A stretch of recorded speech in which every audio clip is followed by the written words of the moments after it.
Muy buenas tardes, saludamos a toda la audiencia de este subprograma La Hora del Campo, a las y los seguidores de este programa sabatino, los temas rurales, los agronegocios, la agricultura, la ganadería, lo forestal, la acuacultura, los temas que nos solicitan abordemos en cada uno de los programas sabatinos de La Hora del Campo. Saludamos a nuestros fundadores, compañeros fundadores de este programa La Hora del Campo, a la ingeniera Tarsila Zárate, Tonatio Quiñones y todos los personajes que nos han hecho el favor de acompañarnos a conversar, a analizar los temas, como les menciono, cada sábado llevamos para ustedes. Soy su servidor Hugo Rangel.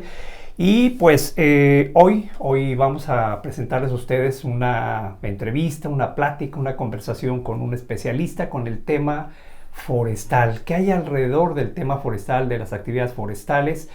Una actividad productiva donde convergen bastantes, jugadores, eslabones de una cadena productiva importante del sector primario, pero también agroindustrial.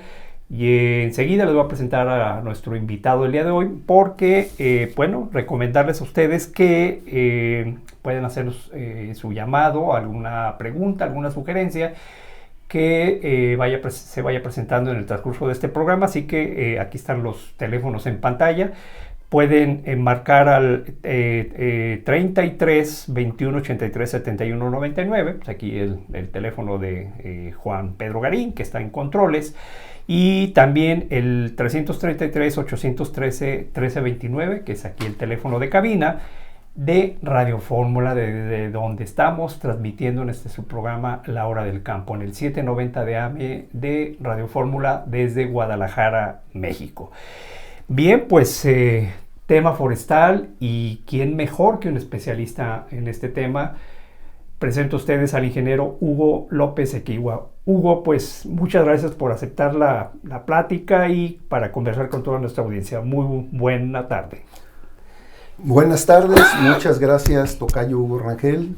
Es un gusto para mí venir aquí a platicar con tu audiencia el tema forestal tan importante ahora que nos hablan mucho de cambio climático. Empezamos a tener problemas de abastecimiento de agua, de regulación de agua, porque ha llovido bien, pero la regulación es la segunda parte. Uh-huh. Entonces, contento de estar aquí platicando. Esperemos que la charla sea de mucho interés para tus radio escuchas y YouTube visitantes del sitio. Pues sí, efectivamente, como lo comentas, ingeniero, las plataformas, las redes que ahora nos permiten tener una mayor cobertura geográfica, por decirlo así. Nos ven y aprovechamos para mandar saludos a países productores forestales como Chile, como Argentina, como Brasil, en Estados Unidos también, creo que China, ya no lo vas a comentar. Y efectivamente, el tema forestal lo comentas hoy. Noté que primero mencionaste medio ambiente, pero tantas actividades o cómo inciden, intereses en la actividad. Intereses productivos, desde luego, y de quienes convergen en esta actividad.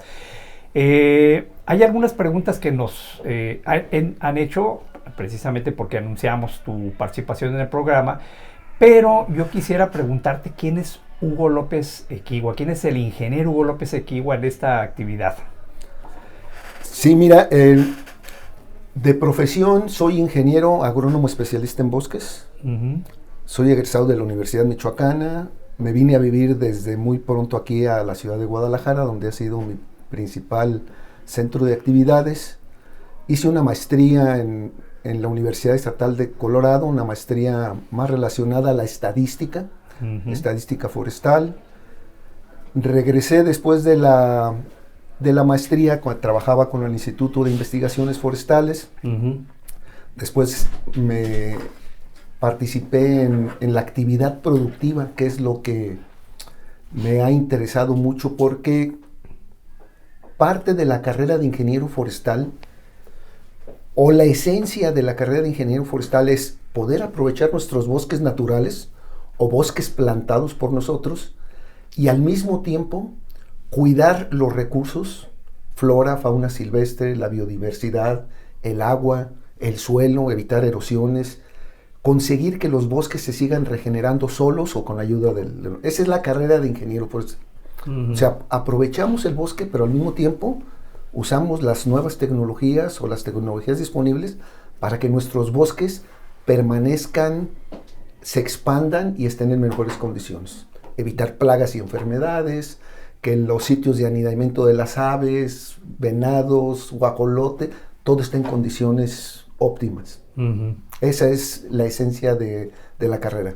En ese sentido, después ya me desarrollé en el área del aserrío. Trabajé con unas empresas exportando madera de pino. ¿Aserrío te refieres a...? Aserrío es cuando se extraen las trozas del bosque, las llevamos a un aserradero. Los cortes de los árboles. Y hacemos los cortes de los árboles, que es el producto principal, más conocido. Y ya después va la fabricación de muebles, construcción de casas, diversos. Y parte de esa madera que no tiene la utilización para la madera cerrada, se va al papel, se va al uso a la producción de celulosa, para después producir el papel, que es otra materia muy importante en nuestro país. Entre paréntesis, debería les comentarles que nuestro país es un gran importador de celulosa. O sea, somos deficitarios en producción de celulosa, fabricación de celulosa en nuestro país. Ya posteriormente, he estado en Michoacán, Jalisco principalmente, aunque trabajando para el Instituto Nacional de Investigaciones Forestales, me tocó conocer la actividad forestal en el estado de Chihuahua, en Durango, que son muy importantes, en Chiapas y parte del sureste. Entonces eso me ha ayudado a una comprensión, análisis de qué sucede con nuestros bosques y nuestras selvas. Aunque principalmente he estado en los bosques templados, bosques de pino. Últimamente trabajé 8 años con una comunidad wixárika, más conocida como huichol, pero la palabra correcta es wixárika, donde realizamos proyectos de manejo de bosques, de los bosques que ellos poseen. Llegamos a proponer un proyecto de inversión que se realizó y se instaló un aserradero completo. De alta tecnología. De alta tecnología me refiero a que los controles son automáticos, la protección para los trabajadores es de alto nivel. Hasta la fecha, que ya no trabajo allí, pero sigo en contacto, no ha habido un solo accidente con ellos desde hace 3 o 4 años que está funcionando esa maquinaria. Entonces, esa experiencia de haber trabajado con la comunidad indígena en sus bosques y llegar a su industrialización y parte de la comercialización también nos da una experiencia y una sensibilidad para conocer qué pasa con nuestros bosques. Y bueno, ya últimamente trabajé 2 años para el gobierno de Michoacán. Estuve yendo y viniendo de aquí de Guadalajara, trabajé con el gobierno de Michoacán. Y en el estado de Michoacán el tema es interesante porque la producción de aguacate incide en la reducción de nuestros bosques naturales. Y ya está creando problemas serios de agua, inclusive las diferencias económicas en ciertos estratos en el estado de Michoacán ya es muy grande, porque la industria del aguacate genera mucha riqueza, recursos económicos, pero no se nota en el estado de Michoacán una dispersión de esa riqueza. Entonces, y por otro lado, al haber reducción de bosques, pues también la gente empieza a decir, oye, nuestra agua que es para la ciudad o que es para consumo humano, se la están llevando para la producción de aguacate y ¿qué estamos ganando? Es muy interesante. ¿Sí? Pero sin embargo, lo principal es que los bosques en ciertas áreas del estado de Michoacán se están viendo reducidas, ¿sí? Pero por una competencia económica con el aguacate. Y, a ver, ingeniero Hugo López Equihua, pues esa experiencia que has mencionado de las actividades donde te has desarrollado y cómo tu visión del campo, ¿qué pudiéramos pensar de cuál es el entorno, cómo observas el panorama, cómo está el panorama forestal del país, de Jalisco, en términos generales? Ya describiste algunas actividades, pero ¿cuál es tu apreciación hoy a año 2024? Mira, en primer lugar es muy importante que la población tenga un conocimiento de nuestros recursos forestales. Cómo se están manejando, quiénes son los actores principales para poder tener la información correcta y poder proponer proyectos o cuidados a los bosques. Un ejemplo para mí palpable en la población de Guadalajara, en la zona metropolitana, pues tenemos el ejemplo del Bosque de la Primavera. El Bosque de la Primavera en esencia es propiedad privada más ejidos. 35,000 hectáreas de bosques que están declaradas área natural protegida. Quiere decir que es un área que por su ubicación estratégica le proporciona a la población de Guadalajara servicios ambientales muy interesantes, captura de agua, conservación de la fauna silvestre, y está bajo un régimen en el que a los propietarios y ejidatarios, en el sentido económico, les ata las manos. Les ata las manos porque no les permite realizar ciertas actividades económicas que van en contra de la regulación de las áreas naturales protegidas. Sin embargo, es controversial, por otro lado, y estoy hablando ahorita nomás del tema de áreas naturales protegidas, que es muy interesante, pero por otro lado tenemos que es un área natural protegida donde se quema anualmente, y lo palpamos en la ciudad, en la población, como durante los incendios en el Bosque de la Primavera, cada año se llena de humo y se queman 1,000, 2,000, 3,000 hectáreas. Aquí la controversia es, si cada año se queman 3,000 hectáreas, quiere decir que en el ciclo de 10 años se quema todo el Bosque de la Primavera, en teoría. Uh-huh. Esos incendios son más dañinos que si aprovecháramos madera, por ejemplo. Porque esos incendios eliminan zonas de anidamiento, refugio de la misma fauna silvestre, causan erosiones. Bueno, pues las erosiones tan bárbaras que se han visto cuando ha habido los escurrimientos de lodo que vienen de la primavera y que termina ahí por San Agustín y todo eso, que hace 2 años fue devastador. Uh-huh. Ese tipo de cuestiones causan controversia si estamos llevando una política de conservación correcta, porque al mismo tiempo que tenemos las áreas naturales protegidas, tenemos el caso del aguacate en Michoacán, pero también tenemos el caso del aguacate en Jalisco, uh-huh, donde también se ha visto afectadas muchas hectáreas de bosque, que ya no son bosques y son huertas de aguacate. Uh-huh. Y pues, no podemos escondernos, ya tenemos ahí la herramienta del Google Earth, donde podemos revisar con imágenes que cargan recientes, como en la zona de Tapalpa, entre la zona de Tapalpa y San Gabriel, ya está lleno de huertas de aguacate. Uh-huh. Ahora, qué bueno que haya un beneficio económico, pero como decía al principio de la entrevista, la carrera de ingeniero forestal es la que te marca hasta qué momento podemos nosotros reducir el bosque, y no reducir el bosque, hasta el momento lo estamos dañando y qué perjuicios estamos teniendo. Uh-huh. Porque no es lo mismo tener huertas de aguacate a tener bosques. La diferencia es muy, muy grande. Quiere decir que aquí tiene más peso el aspecto económico que ambiental, digo ambiental porque pues cortas bosque para cambiar a una actividad productiva que te da recursos, ingresos al año o 2 años de hacer cambio de uso del suelo y de actividad, ¿no?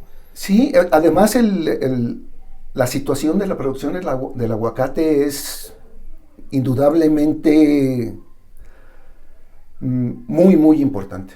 O sea, no podemos esconder que mientras una hectárea de bosque... el aguacate es un árbol también que un pino, ¿no? O sea, ¿qué diferencia hay desde el punto de vista ambiental en eso? Bueno, para empezar, el aguacate es una sola especie. Sin embargo, desde mi punto de vista, que puede haber otras muy, muy interesantes, la más importante es de que para el cultivo del aguacate nosotros necesitamos insecticidas, necesitamos pesticidas, necesitamos agroquímicos de fuente orgánica, le llaman de fuente orgánica, y entonces a la hora que llueve a la hora que se están haciendo los riegos, toda esa agua se infiltra a los mantos freáticos.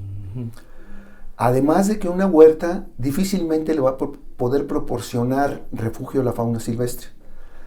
También por el mismo cultivo del aguacate, así como del agave, pues no se permiten hierbas, que le dicen hierbas, malas hierbas, que finalmente no son malas hierbas, son hierbas que acompañan al cultivo. Y que son parte de la biodiversidad, son parte de nuestros ecosistemas forestales. Esa es la gran diferencia de entrada. La otra Hay una agricultura regenerativa que permite en el desarrollo de la planta esta nociva, por decirlo así. Así es. No, y el aguacate tiene todavía más cuestiones que habría que comentar, pero a lo mejor eso se lo dejaríamos a los encargados, a especialistas en aguacate, ¿verdad? Sí, por supuesto. Ahora, obviamente ese es un tema, te has focalizado en un comparativo de un cultivo con el cuidado del bosque. Hay una, digamos, que también es parte de las preguntas que nos hicieron, dicen, bueno, ¿cómo está el asunto del aprovechamiento de un bosque, que es cortar el árbol, y también el establecimiento de plantaciones forestales comerciales, como ocurre y lo hacen en varios países como España, Portugal, bueno, Finlandia, Estados Unidos, Chile? Y México también lo está haciendo. ¿Qué hay de eso? Bueno, históricamente en México la madera que se produce, la madera que se consume, aserrada y para otros usos, más antes para la producción de papel en mayores volúmenes, siempre ha provenido de los bosques naturales. Y ahí es cuando la carrera del ingeniero forestal y muchos biólogos especialistas en esta área, nuestro enfoque es extraer ciertos árboles, ciertos individuos de ciertas características y manejar, se dice manejar el bosque para que solito regenere, haya regeneración natural, cuidarlo de plagas y enfermedades y otros problemas que pudiera tener, ¿no? Incendios, hacer actividades como guardarrayas, lugares estratégicos, la construcción de caminos en los bosques. Antes, hace 60 años, los bosques no tenían caminos y es una actividad muy cara. Entonces, ahorita la mayor parte de los bosques ya hay brechas, ya están construidas. Esa es una ya hay accesos. Ocurre un incendio forestal y ya tenemos accesos para llegar a los lugares más lejanos. Antes no era posible, ya es posible. Hay varias cuestiones que nos dan ventaja. Sin embargo, el bosque natural sigue siendo pues el ente en nuestra mente y real de conservación de la naturaleza y, como he repetido, de la fauna silvestre, la biodiversidad. La regulación del agua, que ahorita es muy, muy importante. ¿Qué ha sucedido entre los bosques naturales y la plantación comercial? La plantación comercial, para entrar en definición, es cuando nosotros vamos a un terreno que no es bosque, probablemente es un terreno agrícola, y decidimos cambiarlo a la producción de madera. Entonces plantamos árboles, ya sea que plantamos pino, plantamos eucalipto, plantamos teca, miles de variedades, que entre paréntesis es una de las ventajas que tiene México. Bueno, para no perderme, entonces tenemos la plantación comercial, que es plantar árboles por nuestro gusto, por nuestro interés, y la otra es aprovechar los bosques naturales. El bosque natural, por legislación, necesitamos obtener un permiso de la Semarnat. Es un permiso que se basa en un proyecto donde se dividen los terrenos en áreas y se van cortando porcentajes de árboles. Esos se seleccionan. Se seleccionan, pero se seleccionan en base a un estudio de los anillos, de la edad, de cuánto están creciendo los árboles, y realizando ciertos cálculos podemos definir el número de árboles o el volumen que podemos extraer para que en un año, en un cierto tiempo de recuperación tengamos otra vez ese volumen o inclusive más. ¿Sí? Entonces, esa es básicamente el corazón de la carrera de un ingeniero forestal. Definir cuánto volumen sin perjudicar el bosque podemos aprovechar. Que se recupere y que sigamos teniendo buenos individuos en cuestión genética, la mezcla de especies, porque hay que, a diferencia del aguacate, acá en los bosques naturales, por ejemplo, tenemos 4 especies de pino generalmente en nuestros bosques. Entonces, cuando hacemos las cortas, necesitamos mantener otra vez esas mismas 4 especies, porque son las que están ahí. Y digamos, algunas especies producen resina, algunas otras especies, estamos hablando de pino, algunas otras especies de pino producen madera de mejor calidad, otras producen madera de cierto interés para otra gente. Entonces, por eso es que es muy importante que no perdamos nuestra diversidad de especies. Bueno, y ahora regresamos a la plantación comercial. En el caso de la plantación comercial, es un proceso más expedito para obtener el permiso. Nomás se da un aviso de que estás plantando los árboles. A la autoridad, en este caso a la Semarnat, le notificas que estás haciendo una plantación de cierta superficie con tantos árboles y presentas el documento, un documento sencillo donde dices cuántos árboles estás plantando y se te otorga pues en este caso no es la autorización, sino el derecho a que tú en un cierto tiempo puedas aprovechar tus árboles. En 10 años, 15. En 10 años, 15, algunas veces en 5, porque hay especies, sobre todo en ciertos lugares en las costas, las zonas tropicales crecen más rápido. Entonces, estas son las 2 variantes principales que tenemos en la cuestión productiva forestal. Sin embargo, las plantaciones comerciales no han sido muy exitosas en nuestro país. Hay que mencionar que los países a los que les compramos madera principalmente, ellos sí tienen, como en el caso de Chile, millones de hectáreas de bosques ya plantados. Cabe mencionar ahorita que, por ejemplo, en Estados Unidos tiene empresas, cuando menos detecto unas 3 empresas, que se dedican a la compra de terrenos forestales en el mundo. Uno de los muy interesantes, el caso es de Nueva Zelanda. Nueva Zelanda. Ellos tienen grandes extensiones de plantaciones, pero corporativos internacionales, según su crecimiento, van comprando los terrenos y comercializan internacionalmente esa madera. Es algo que en México pues, todavía estamos muy rezagados y necesitamos tener una política, una legislación, que él parte de platicar aquí, que nos dé o que nos abra ese espacio, porque representa un sistema, podría representar un área de oportunidad de ingresos y de mano de obra y de desarrollo de tecnología muy importante en la que es el rubro forestal. Además de cuidar nuestro recurso natural, el agua, el suelo, bosques, etc. Que es sin duda. Así es. Entonces, el tema forestal nos da para hablar de muchísimos detalles. Y el mismo tiempo que requiere para desarrollarse una especie, también años. Mira, y no estoy platicando cosas así en el aire. Tengo un amigo que es gerente de abastecimiento en Morelia para la fábrica de celulosa y de papel, que se llama Escribe, ahí está en Morelia.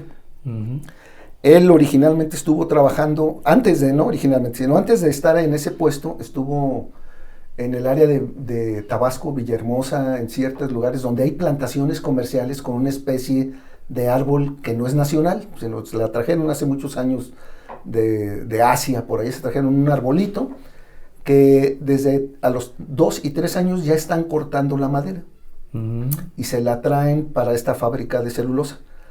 Resulta que estas plantaciones, algunas que se han ido dejando a través de los cortes, a través de los años, porque ya llevan unos 25 años, 30 años con esas plantaciones, algunos de estos árboles ya han crecido y resulta que la madera es excelente en cuestión de madera para aserrío, para fabricación de muebles, para otros usos que ya le han dado valor agregado.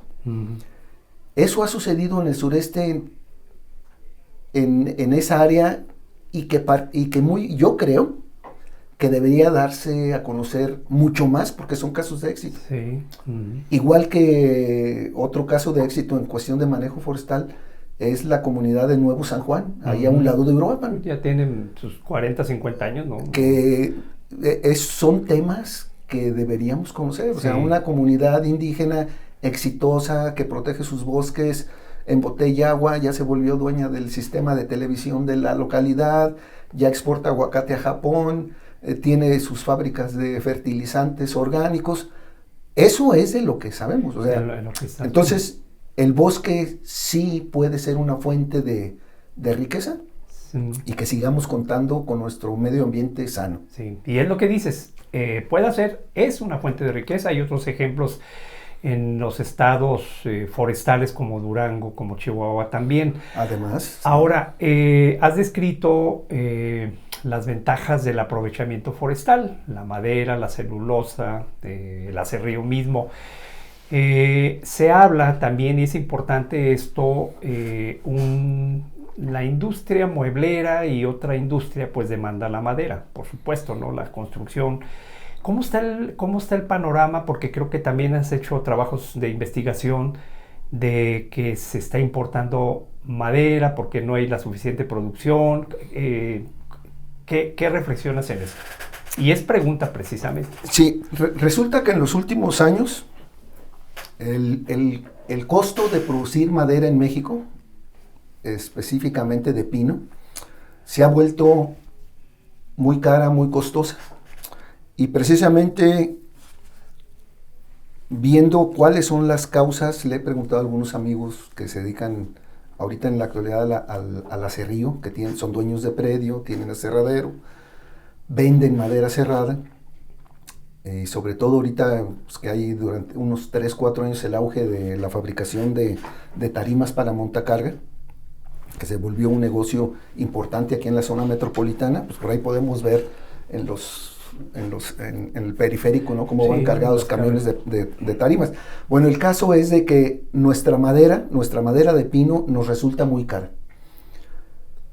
Con bases que les platicaba de los proyectos de inversión que hicimos allá en la región Huirrárica, en la comunidad indígena específica de San Sebastián, y que me tocó investigar más a fondo el mercado internacional, lo actualicé en estos días. Y fíjate que resulta interesante porque este amigo maderero me dice, Hugo, es que mientras tengamos $1 barato en la madera, en el mercado de la madera, vamos a seguir sufriendo. Pero fíjate, tocayo, tú que eres economista también, va a ser un tema de investigación, de análisis, porque estuve revisando los precios internacionales y mira, obviamente nuestra madera en México, la madera mexicana, para que llegue a una industria, a una aserradera, una fábrica de papel, ahorita le cuesta a quien se dedique a esa actividad el metro cúbico, porque esa es la unidad de medida de la madera, es una unidad de medida ya internacional y es un indicador.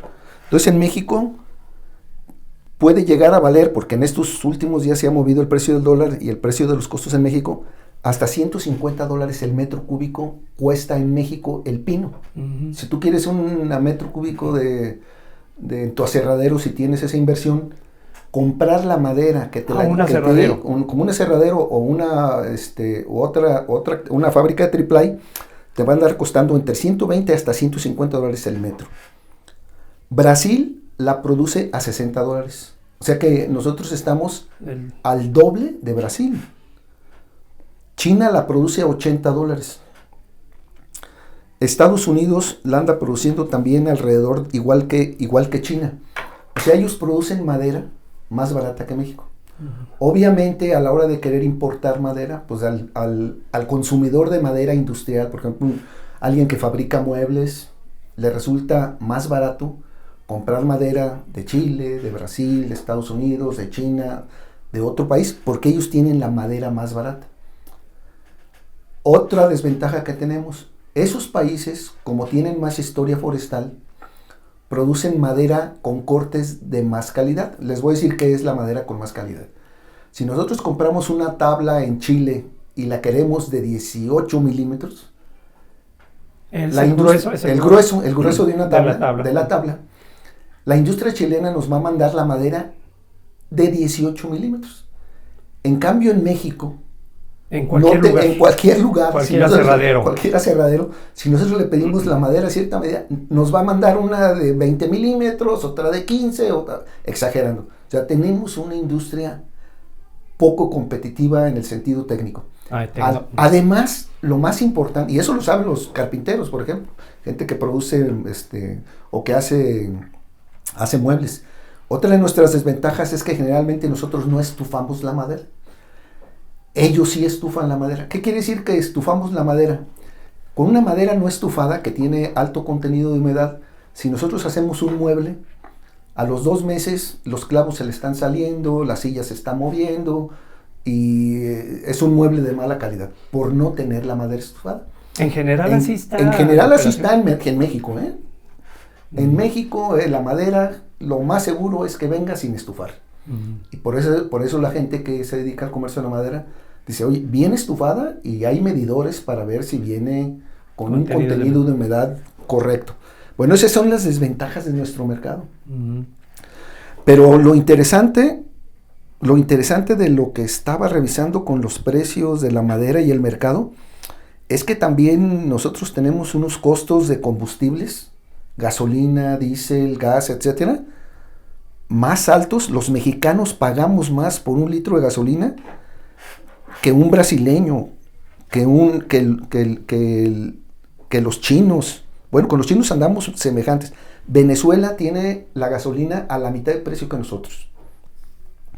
Estados Unidos tiene la gasolina más barata que nosotros actualmente, en este momento.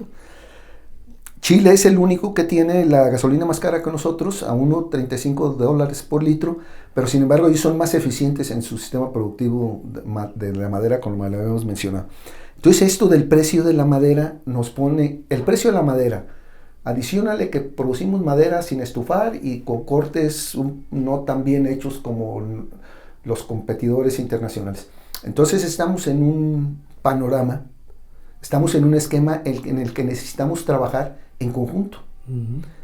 A esto le podemos adicionar los sistemas de aserrío que necesitamos modernizar. Necesitamos nueva maquinaria. Necesitamos incluir, por ejemplo, ingenieros mecatrónicos en la industria de la madera. Por ejemplo, eso me ocurre, nomás estoy hablando así. Porque no podemos ser los mismos, que nos faltan conocimientos para poder desarrollar tecnológicamente nuestros sistemas. Entonces, en ese sentido, hay varios frentes que creo que desde el punto de vista forestal se deben de ir trabajando. Por un lado, el aspecto legislativo, por el otro lado, el aspecto de la política forestal, y en la política forestal ya me referiría específicamente a los subsidios. Subsidios que deben existir porque nosotros estamos en desventaja financiera con los otros países. Estímulos fiscales, créditos muy baratos, o sea, con costo financiero abajo del comercial. Así es. Así es. Entonces, son ejemplos. Sí, y también ya hablando desde el punto de vista de la protección forestal, redefinir, ¿verdad? Sí. Redefinir qué políticas más que den mejores resultados, como el caso que dije de la bosque de la primavera. Yo espero, y no me gusta que se queme el bosque de la primavera, pero somos testigos que se quema cada año. Sí. Y yo digo que es una de las áreas naturales protegidas más protegidas del país. Porque, por ejemplo, Manantlán y Quila, ya no hay tanta incidencia de incendios. Pues aquí la presión de la ciudad. Sí, ahorita qué bueno que mencionas, porque además, pues ya ves que se tiene el tema que mencionan en los periódicos, el tema inmobiliario, la presión inmobiliaria. Y los municipios, como por ejemplo Zapopan, que autoriza cambios de uso de suelo por presiones inmobiliarias sin consultar a los vecinos, a las asociaciones de colonos. O sea, es una posición unilateral para decidir eso sin verlo, ¿no? Sí, claro. A lo mejor exagero en esto. No exageras, es que es correcto. O sea, parece ser como si no tuviéramos bien definidos nuestros límites, donde entra un bosque urbano, porque pues, al rato ya hay una casa allí, pues eso no puede seguir siendo.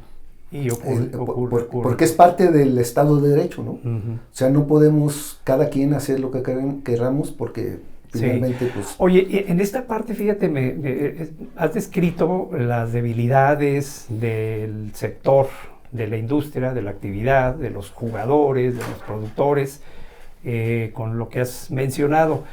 Un productor, un dueño poseedor de predios, una organización de productores, maderero, en fin, pues hacen de la mejor manera su trabajo, por supuesto, y cuidan sus costos en muchos de los casos, pero está sujeto también a las políticas públicas, a los programas.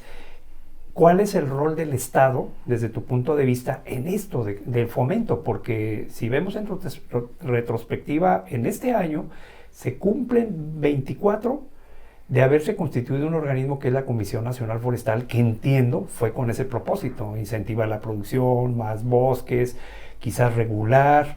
En Jalisco pues también surgieron programas. Es una opinión tuya de cómo está, qué se puede hacer y que son siempre ventanas de oportunidad.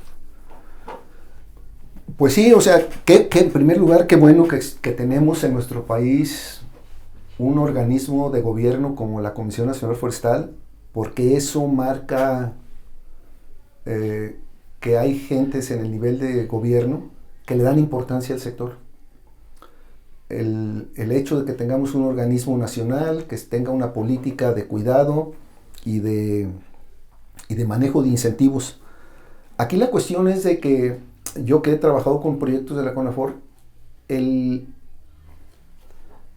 la CONAFOR es un organismo que tiene cada año menos presupuesto, pero que tiene ya su chaleco de un tamaño, con las bancas de un tamaño, y entonces año tras año incide en la misma situación. Uh-huh. Y pues por las mismas políticas pues se tienen intereses que no son precisamente, por ejemplo, el de la producción maderable. Uh-huh. No son precisamente ver qué hacemos con la importación o con ser más competitivos. No hay nos quedamos cortos a la hora del desarrollo industrial forestal, porque no existe un mecanismo claro en que le permita a una institución de este tipo decir, a ver, vamos a hacer un desarrollo de tecnología.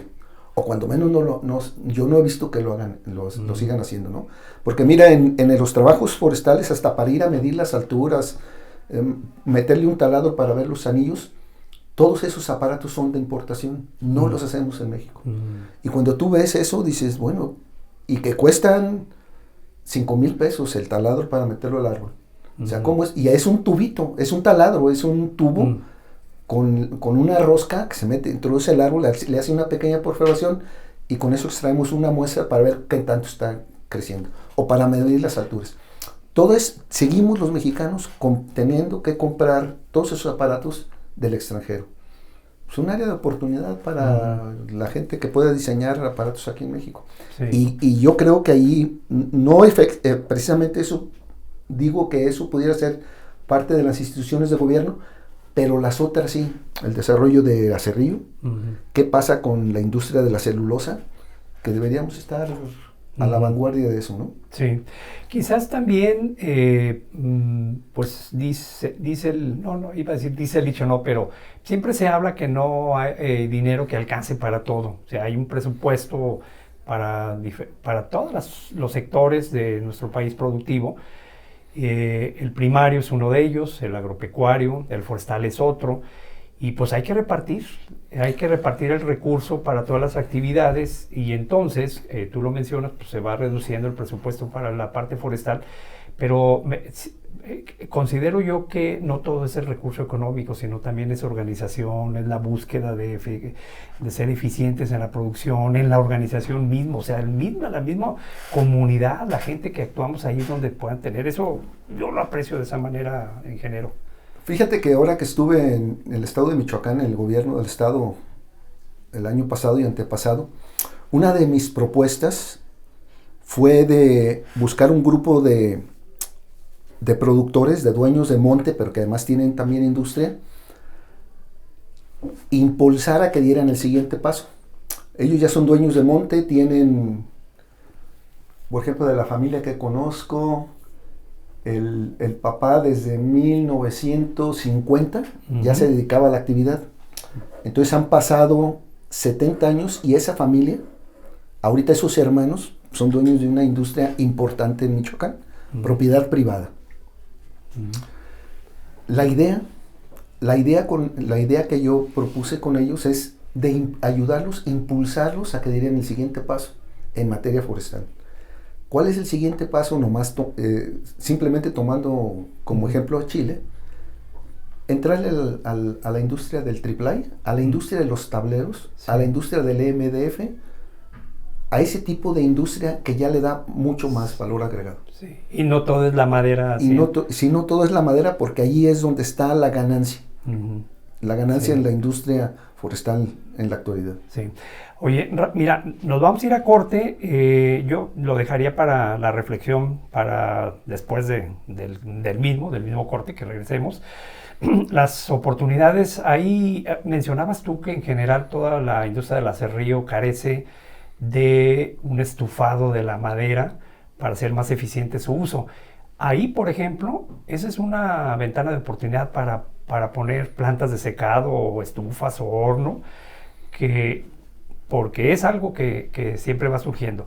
Bueno, yo observo, por ejemplo, la madera que se importa de Estados Unidos, inclusive trae un color así medio verde, en fin. ¿Sí? O sea, no sé si es una como los empaques, ¿no?, de la presentación. Bueno, estamos platicando con el ingeniero Hugo López Equigua. Él es un especialista, un ingeniero forestal que ha estado desarrollándose en este sector por años. Y pues es parte de lo que nosotros queremos llevarle. Nos preguntaban este tema y pues aquí lo tenemos.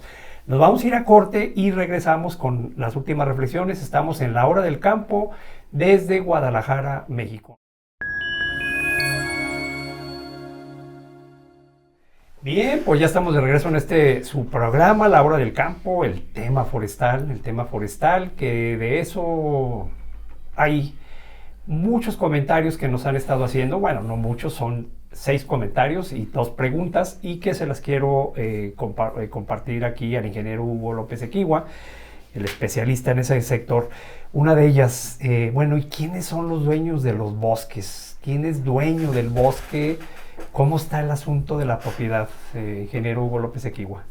Fíjate que es una parte medular de la cuestión forestal en México, y digo en México porque nuestros bosques, si tomamos así como el pastel, los bosques de México, el 70% son ejidos y comunidades, poseedores. Un 25 a 28% son propiedad privada. Le dicen pequeña propiedad, es propiedad privada. Y solamente se dice que por ahí un 1%, a lo mucho, es parques nacionales, o sea, es propiedad del gobierno, propiedad del gobierno federal o de la nación. Y ahí es donde, cuando me pongo a ver esos números, ya no cuadra, porque mira, Estados Unidos, el 30% de sus bosques son propiedad del gobierno, son propiedad de la nación, son de interés público. El resto, pues ya son bosques en buena parte son propiedad de empresas madereras, bosques de diferente tipo, bosques familiares. Ahí hay muy interesante la situación forestal en Estados Unidos, porque pues ellos tuvieron una época de destrucción de bosques y hace unos 120 años la pudieron controlar. Esa es la comparativa de nosotros, como nosotros, siendo un país supuestamente menos capitalista o menos de una agresividad económica, nuestros bosques alguien tiene dueño.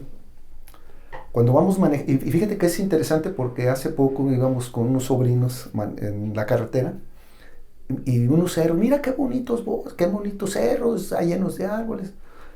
Ay, entonces empezó, ¿quiénes son los dueños? Pues ellos pensaban que todos esos cerros, el gobierno es dueño de los cerros. Pues no. Esa es la impresión general que da.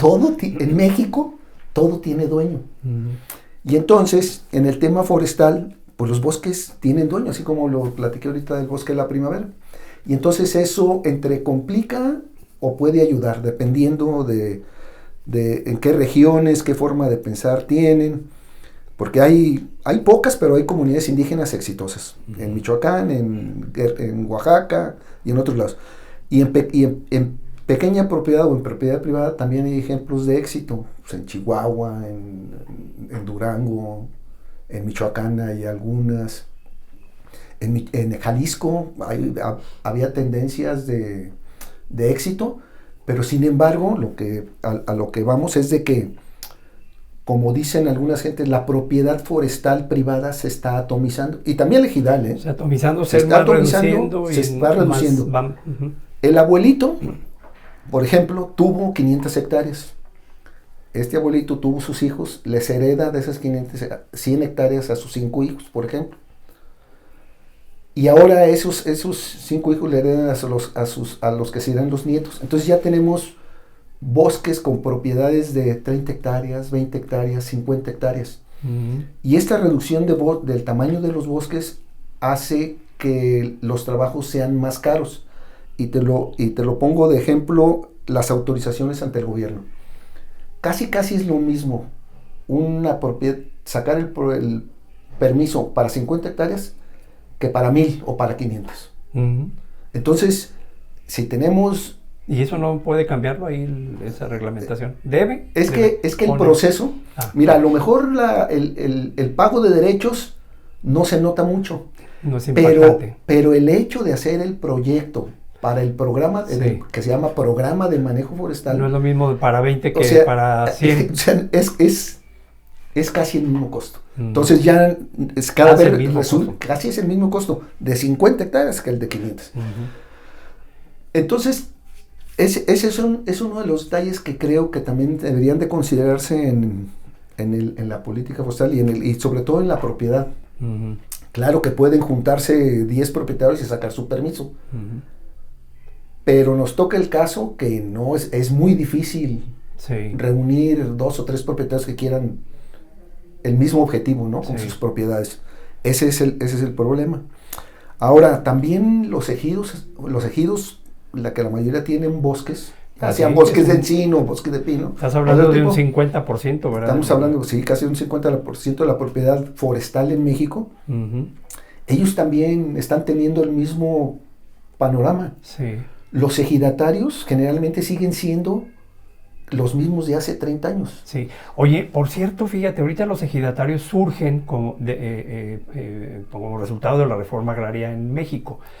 Y antes de la reforma agraria, pues los propietarios de predios se denominaban latifundistas, o sea, grandes extensiones de superficie. Habría que echarle una mirada y ver en retrospectiva cómo estaba en aquel entonces la producción forestal, el aprovechamiento forestal, porque ahorita lo mencionas, en Estados Unidos el Estado o el gobierno es poseedor del 30-40% de la superficie, ¿no? Mira, es que la historia forestal de esos años, 1930, que habían grandes extensiones de propietarios privados en México. Un ejemplo es Michoacana de Occidente, en Michoacán, que fueron inversiones españolas. Se les daba una concesión.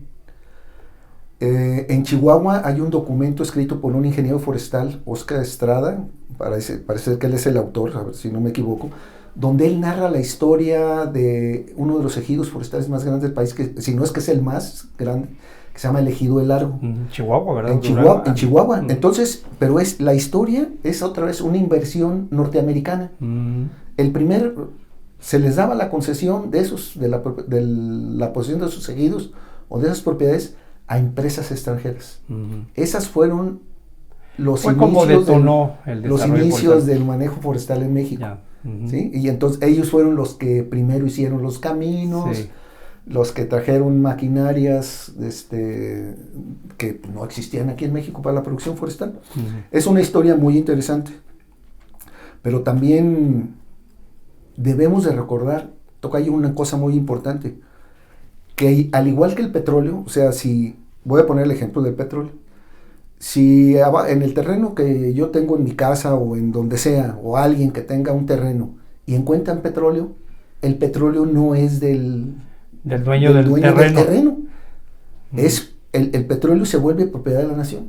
Cuando está en el subsuelo. Del subsuelo. Bueno, es que los bosques al inicio y todavía los bosques son propiedad como recurso natural, son de interés público. Por eso es que se necesita una autorización. O sea, la razón por la que tenemos que pedir un permiso para cortar un árbol es porque los bosques son propiedad de la nación, o sea, originalmente. Tanto el suelo, como le dicen, me acuerdo de la corteza. El suelo, el vuelo y el subsuelo son propiedad de la nación. ¿Sí? Tú nomás eres dueño donde pisa uno. Sí. Así en términos. Claro. Entonces, por eso se tiene que pedir autorización de cortar unos árboles que en realidad, pues el dueño del terreno los plantó. Esos allí estaban. Entonces, por eso la historia forestal en México inicia con las concesiones a extranjeros. El Atenquique fue una concesión también del mismo tipo. Sí. Nadie podía cortar madera más que Atenquique. Sí. Y entonces los propietarios llegaron a estar muy desesperados. ¿Cuándo me toca? ¿Cuándo? Para poder recibir un incentivo económico. Son historias que deben estar escritas y que debemos de conocer porque son muy interesantes. En Tapalpa ahí está una industria forestal de Tapalpa también, que más o menos el mismo proceso. Están ahí con sus aprovechamientos. Bueno, esperemos que sigan con los aprovechamientos forestales de tal. Bueno, estamos prácticamente a cerrar el programa. Yo te pediría, Hugo López Equigua, pues alguna reflexión final desde el punto de vista de qué debemos de hacer como comunidad, qué deben de hacer los productores y el Estado, el gobierno, qué serían tareas. Así que es una reflexión breve, digo, es mucho pedir, pero pues bueno, cerrar aquí ya nuestro programa.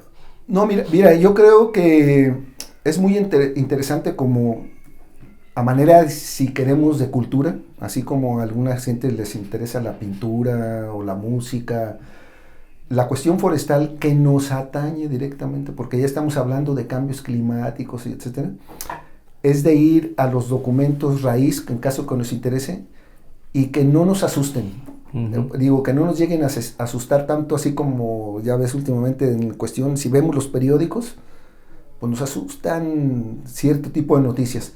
En la cuestión de medio ambiente y en la cuestión forestal también debemos estar más enterados de lo que sucede. Queremos saber, por ejemplo, qué tan dañino, qué tan benéfico está haciendo el tema del aguacate, entrarle pero a las fuentes principales de origen.